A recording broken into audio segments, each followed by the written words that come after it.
Bagdogra premier league শুরু হলো Jagriti sporting ক্লাবের উদ্যোগে। রবিবার বাগডোগরা পায়োনিয়র খেলার মাঠে দুদিন ব্যাপী বাগডোগরা প্রিমিয়ার লিগের সূচনা হলো।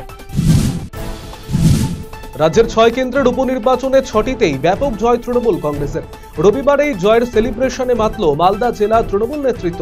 রবিবার এই উপলক্ষে বিজয় মিছিল বের করা হলো মালদা শহরের স্টেশন রোড এলাকায়। এদিন সবুজ আবির মেখে একে অপরকে মিষ্টিমুখ করিয়ে আনন্দ উৎসবে মেতে ওঠেন দলীয় নেতাকর্মীরা। জেলা তৃণমূল সভাপতি আব্দুর রহিম বক্সী, জেলা পরিষদের সভাধিপতি লিপিকা বর্মন ঘোষ, বিধায়ক সাবিত্রী মিত্র সহ অন্যান্যরা উপস্থিত ছিলেন এদিনের এই কর্মসূচিতে। মালদার চাঁচল 2 নম্বর ব্লকের খেমপুর গ্রাম পঞ্চায়েতের কান্ডারনে কমিউনিটি হলের কাজের শিলান্যাস করা হলো রবিবার। এদিনের শিলান্যাস অনুষ্ঠানে উপস্থিত ছিলেন জেলা পরিষদের সভাধিপতি লিপিকা বর্মন ঘোষ, বিধায়ক আব্দুর রহিম বক্সী, বিডিও শান্তনু চক্রবর্তী, পঞ্চায়েত সমিতির সভাপতি বাদল সাহা সহ অন্যান্যরা। জেলা পরিষদের বরাদ্দকৃত 12 লক্ষ টাকা ব্যয় এই কমিউনিটি হল ঘর নির্মাণ করা হবে। দুস্থ রোগীদের সুবিধার্থে চক্ষু হাসপাতাল চালু করলো লায়ন্স ক্লাব। রবিবার মনজ্ঞ উদ্বোধনী অনুষ্ঠানের মধ্য দিয়ে হাসপাতালের উদ্বোধন করা হয়।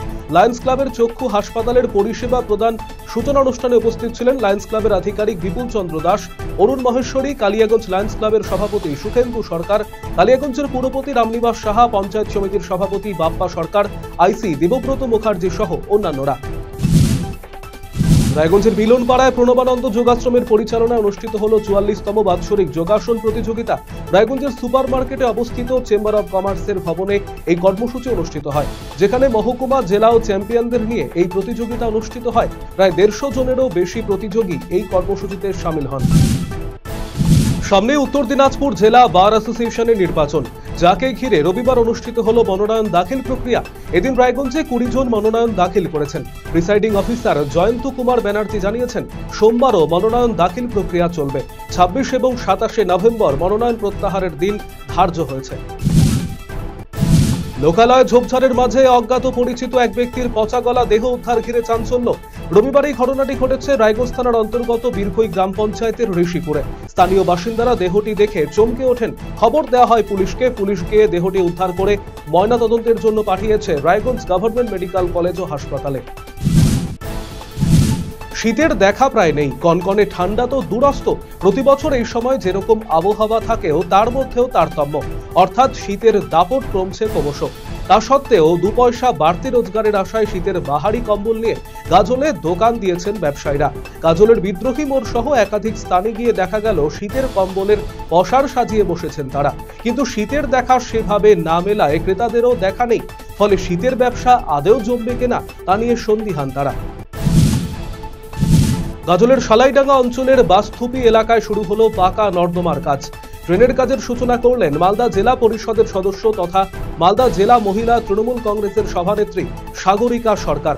মালদা জেলা পরিষদের তরফে প্রায় 10 লক্ষ টাকা বরাদ্দ করা হয়েছে, এতে খুশি এলাকাবাসীরা।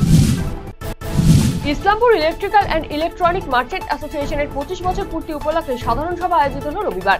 এদিন শহরের একটি হোটেলের সভাকক্ষে আয়োজিত এই সভায় উপস্থিত ছিলেন বিধায়ক আব্দুল করিম চৌধুরী, পুর চেয়ারম্যান কানাইলাল আগারওয়াল, সংগঠনের সভাপতি খুরশেদ আলম ফিটোর পক্ষে কানাইলাল বোথরা সহ অন্যান্যরা। এদিন সাংগঠনিক বিভিন্ন বিষয় নিয়ে আলোচনার পাশাপাশি সদস্যদের নানা সমস্যার কথা তুলে ধরা হয়।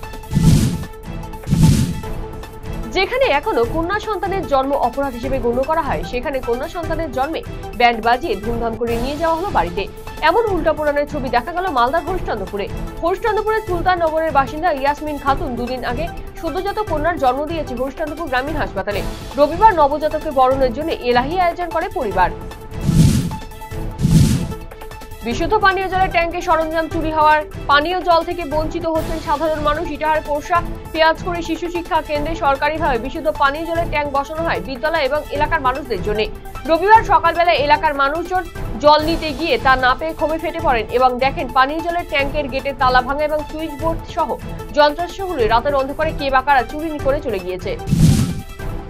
রাজ্য সরকারের 50 লক্ষ টাকা আর্থিক সহযোগিতায় আদিবাসী সম্প্রদায়ের কমিউনিটি হলের কাজে সূচনা করা হলো ইটাহারে। রবিবার ইটাহার থানার পতিরাজপুর অঞ্চলের উজাল কুন্ডাহার গ্রামে আদিবাসী সম্প্রদায়ের দ্বিতল কমিউনিটি হল নির্মাণের জন্য এলাকার কালী মন্দিরে মাটি পুজো করে এবং ফিতে কেটে কাজের সূচনা করেন পঞ্চায়েত প্রধান মাধবী রায় বর্মন, উপপ্রধান আমলি মাটি। আইপিএল এর ধাঁচায় রায়গঞ্জের বিন্দলে চলছে বিপিএল অর্থাৎ বিন্দল প্রিমিয়ার লিগ। রায়গঞ্জের বিন্দল হাই স্কুল ময়দানে ক্রীড়া অনুষ্ঠানের আয়োজন করা হয়েছে।